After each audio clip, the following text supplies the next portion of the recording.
We are going to be making something super delicious in our crock pot today. So right at the bottom, I have our washed broccoli. Right on top, I'm coming in with some shredded carrots. This is a 10-ounce bag, but we only need 8 ounces. So don't throw the entire bag in.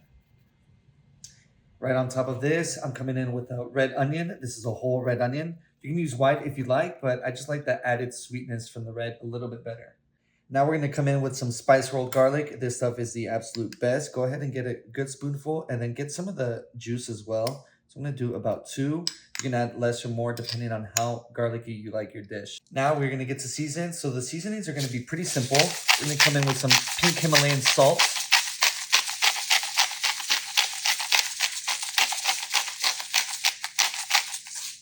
We have a lot of veggies in the bottom of our crock pot, so go ahead and go heavy with the seasonings. We want this to just be super flavorful, and especially with like the broccoli and the onions and stuff like that, they need a good amount of seasoning to really bring out the flavor. And then of course, my favorite for crock pot recipes, smoked paprika. It just adds in so much flavor, gives it a lot of depth too. So go ahead and, like I said, heavy with the seasonings because we're gonna mix everything up. And then as it cooks nice and slow, this is perfect. So now we need a little bit of some veggie broth. So I don't want this to be too soupy, so I'm gonna measure out, this is 4 cups. I'm gonna measure out 2. We are gonna need a cup for later, but I'll show you that once we get to cooking. So go ahead and just empty this. You can use a chicken broth, beef broth even, but I'm using the veggie for today. Once we have our broth, our seasoning, all our veggies in, we are gonna be mixing this all up.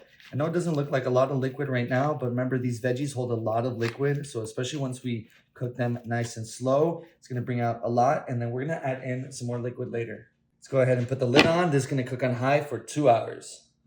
We have a little bit more moisture than what we started with. So that is exactly what we want. At this point, here we're gonna come back in with our veggie broth. And then, so I'm gonna pour 1 cup in here. And then we're gonna save some because to thicken it up, so here I have 2 tablespoons of cornstarch. So this is just gonna help thicken up for our soup. So you do this little cornstarch slurry, and I like to do it after the veggies have been cooking already, just because the longer you cook the cornstarch, it loses its potency to thicken it up. So if we do it from the very beginning, it's not gonna work as well as if we do it now. And then here we're coming in with just a touch of heavy cream. This is about 8 ounces. And now for the best part. So I went ahead and I cut up.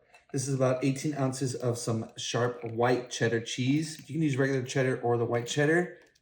Perfect. Go ahead and empty that into the crock pot. I just cut up into smaller cubes. You can shred it up or cut it into cubes, just whichever makes your life easier.